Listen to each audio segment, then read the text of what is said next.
In this video, we demonstrate how Sitefinity Insight reports how your audience interacts with your digital presence and what leads them to meet your marketing conversions. This provides you valuable research for creating your content. Touchpoints are any form of interaction your customer has with your brand. This Sitefinity Insight report tells us the content interactions that led to a visitor printing a coupon from the website. As you can see, we can also see the content interaction that took place after they printed the coupon. Conversions are high-level marketing goals. With Sitefinity Insight conversion reports, we can see which content interactions attributed to meeting that conversion.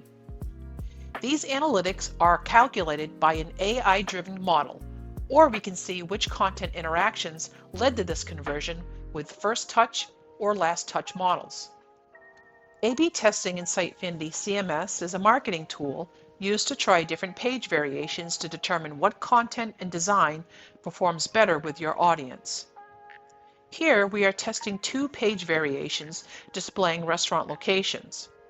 We want to determine if filtering that list to the visitor's area encourages them to click on the specific details for that location, to learn about events or making reservations.